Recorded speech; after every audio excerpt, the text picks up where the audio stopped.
All right, we are joined today by Karen and Nick of the Fried Pickles, Fried pickles, baby.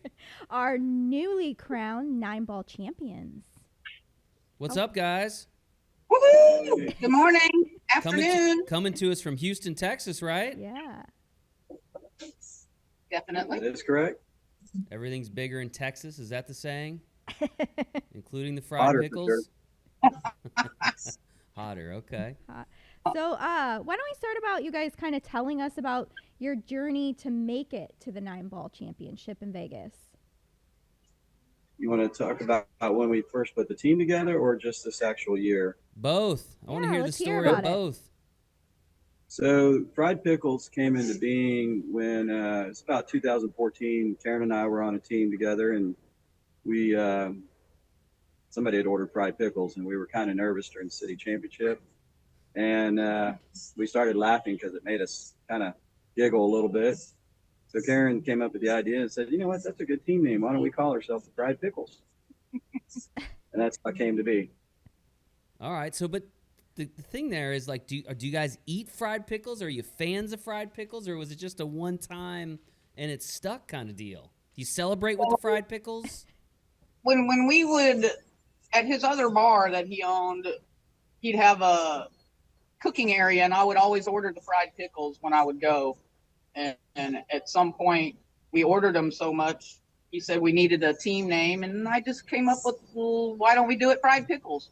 Some of the team members do not like fried pickles. Oh, Oh, no. I would have thought it would have been a prerequisite of being part of a championship team, but I Right. guess, you know. I believe the original team did,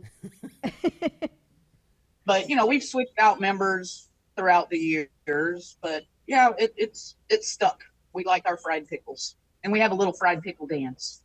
Oh, really? Really? We didn't get to see We that. didn't see the fried pickle No. dance in the live stream. Can you show us a glimpse of the fried pickle dance or no? Karen's our expert on that. I'll let you. Yeah, go. I'm pretty much the only one that does it, I guess. Karen, I gotta see it. We You need brought to it up. see I gotta this. see it. Yeah. Let's see the fried pickle dance. Okay. It's just kind of Oh, okay. fried pickle, All right. I a like little it. wiggle. Little fried pickle wiggle. I like it. Pickle wiggle. Oh, the pickle wiggle. Nice. Yeah. Nice. I like I it. love it. I love it. Fried pickle dance. So, all right. So we got to the bottom of the name, which I've been dying to know since I saw you guys win out in Vegas. Yeah. But tell us just a little bit about. So you guys have been together. The two of you have been playing together for like 11 years. You just said, right? 2014. Correct. Just tell us a little bit about this version of Fried Pickles, the one that obviously qualified to go to Vegas, was together throughout the tournament, and went back to Houston as 9-ball world champions. Tell me a little bit about that team and the journey that you guys had together.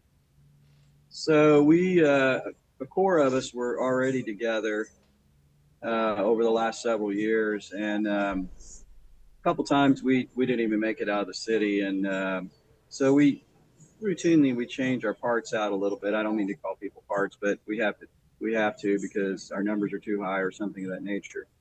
And so there was 5 of us already together. I was close friends with Bobby Blanchard and his wife, and we asked them to join us this year. And they had a friend named Alex Wu, and they asked him to join us as well. So we all came together as a team and started our journey. Yeah, so you get to Vegas, right? Tournament starts. At what point in the tournament are you guys like, you know what? Well, we might win this thing. How many teams do we have in 9-ball? 500 and something? Yeah, it was close to 600. Almost 600 I teams. Actually, might even. Yeah. And I know everybody comes out there, we want to win. But the reality is 1 in 600 is going to win. Mm-hmm. At what point over the, 4 or 5 days, however long the tournament was, were you guys like, you know what, guys, we have a real chance here? So we really actually, until we actually won it, Yeah. it never felt like we were going to win it. So many good teams out there, and we had several close matches. We won one match by 1 ball. I think it was in the round of 32, and in the semifinals, Karen narrowly won in sudden death, and that match could have gone either way. So I don't think you ever completely feel like you're going to win it. Going in, we felt like we had a good team, but we talked with others in the community and said, we could go 2-and-out, or we could win it. I said anything could happen. A lot of times it just depends on the roles, how people play that tournament, and who you run into. Sure. Yeah. Now, how was it playing in the Pool Dog Championship arena? Obviously, you've been playing for days. You've been playing, in the regular tournament area, and then you get in this space that, you're under a lot of pressure. How was that for you guys? Oh, I didn't play in that. So neither of us played in the Arena. actual final match. Karen would have played the final match, the fifth match if we got to it. But it was a great environment. I mean, it was amazing. I mean, the lighting, the crowd. I asked our players, I said, were y'all nervous? And they seemed to kind of block it all out pretty well. And so that was probably really came to our benefit that they were able to block it out and play their game. So, Yeah, that's impressive. I'll be honest, just doing the commentary for those matches, a lot of times I feel the anxiety for the players because I'm like, it's not a common experience to be playing in front of several hundred people live, maybe 1,000, 2,000 on the stream, and so it's pretty impressive that they were able to, kind of corral their emotions and continue to do what they did throughout the tournament. So I guess that's why you guys are the 9-ball world champions, because you're able to manage that a little bit better, right? We believe so. Yeah, and so what was that moment, when the victory, when the battle was won, when you had the victory, the trophies being handed to you, the big check? I mean, what is that experience like?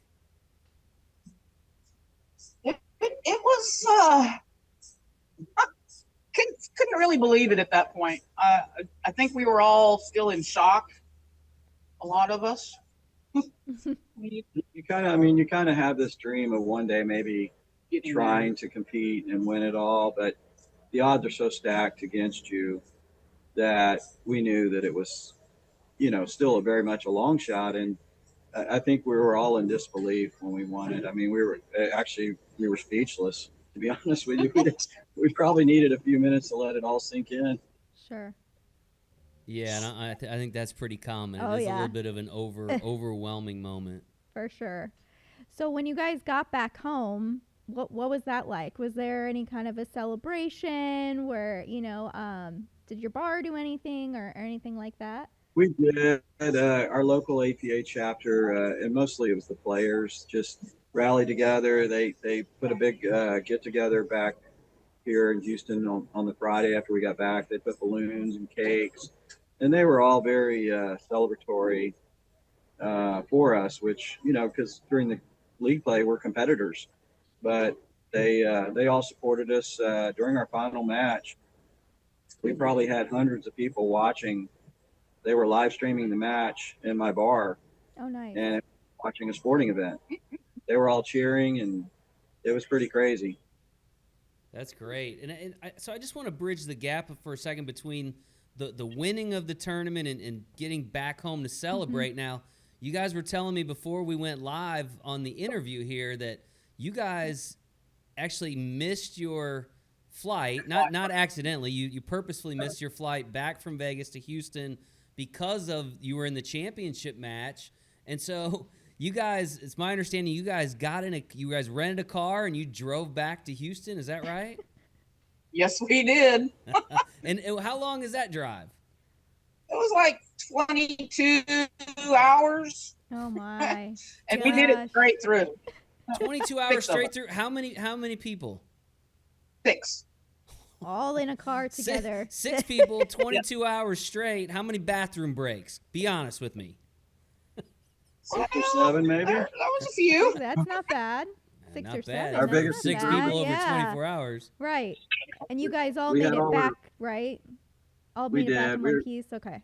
And everybody's had still all friends week. after we get back from the drive? There was not one issue on the way back in that car with all 6 of us. Yeah. I was great. totally shocked. It was just a combining of all of us that there was just no issues. We talked about the matches. We had a good time. Yeah, It was a nice drive back. I got to imagine that that's a lot of time for you guys to be able to kind of reminisce about Yeah. the big moments throughout the week and the match and that kind of thing. Is that right? Yes. It was. We watched the match several times during that drive. Nah. That's How was the commentary, by the way? Oh, The commentary was I'm excellent. just kidding. Okay. it's got to That's make it right. a little better drive that they won and didn't lose. Right? Yeah, it would be a That they little had bit to more. It'd be a drive longer for drive if you hadn't 24 won, hours. hadn't won the match. Definitely.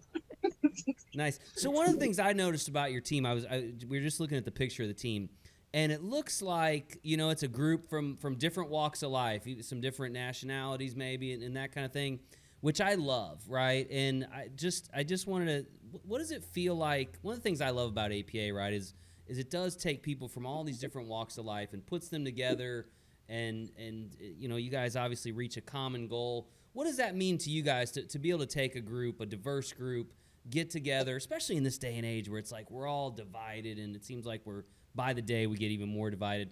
What does that mean to you guys to be able to come together with that group of people from all these walks of life and to have the success that you had in Vegas? I think it's great. We think it's fantastic. I mean, we started off with a close friend, one of our players, Joseph Andrada, and he kind of tapped some of his friends that were of Filipino descent. And that's how we ended up with Michael and Rex, and then of course Bobby's friend Alex. And yes, absolutely, very diverse group, but great people. And everybody's has a day job, so we all work for a living, and they're all good folks. And it was nice to be part of a group with them. That's fantastic. Very nice.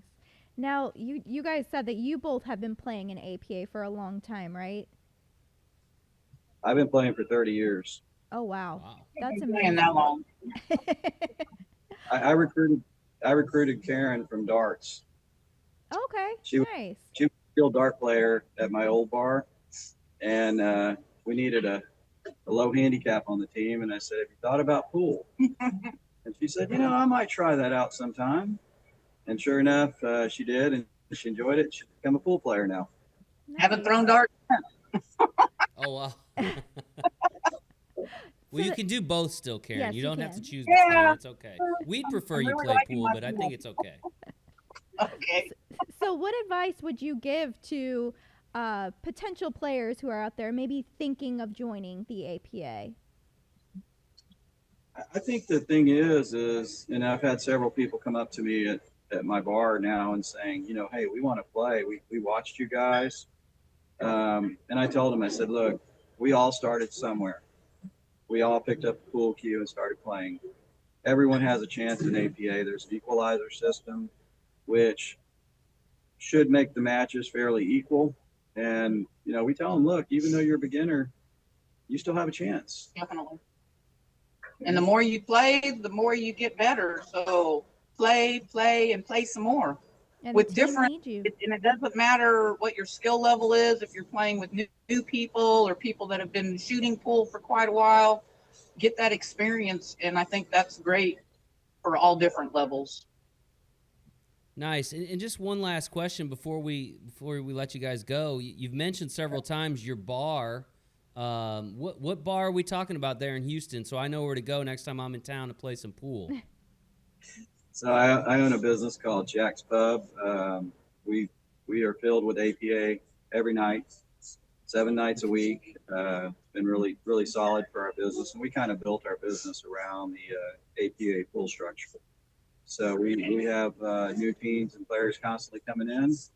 And there's a lot of people around here that are happy to help these new folks. And we have really good quality pool tables here, and it's a fun atmosphere. Well, that's awesome. So, folks, if you're in Houston, you want to go into Jack's Pub, you can play some pool, meet some world champions. Yeah. Maybe they'll even be in there, sign an autograph or get a photo, right? But do you serve fried pickles? Yeah, is fried pickles on the menu? No, we actually do not have a. Sad to say, but yeah, it's. You might I have know, to add them now. But we don't. We have a lot of food providers close by, so But we do have a new name that came out during the championship tournament, which helped calm our nerves. And we're not going to reveal the name, but maybe for 2027, some of us may be trying to come back in 8-ball and under a new catchy name, and it has a nice little story behind it. So we're not going to reveal it yet. Maybe a Okay, year so from now. so just so I know, so this is breaking news. The 9-ball world champions are rebranding for 2026. Is that what you're telling me? We're taking a year off. We're still playing pool, and we're Okay. still playing APA, but our group together is taking a year off. But we're talking about maybe coming back in 2027 in 8-ball format under a new name. Okay. So it's pretty original. It'll make you laugh, and it has a lot of tie-in. Helped us calm our nerves. It is a food group. I will say that. Oh, All right. we'll have to look out for it. Yeah. Keep your eyes open. It's very original, and it'll make you laugh. Nice. We will keep our eyes open Yeah. for that. Well, thank you guys for joining us today. We really appreciate it. And Thank you so much for having us. again. Thank you, Jason and Becky. Thank you both. Thank Congrats again. See you guys. Thank you, guys. Thank you. Have a great day. you. Thank you. You too.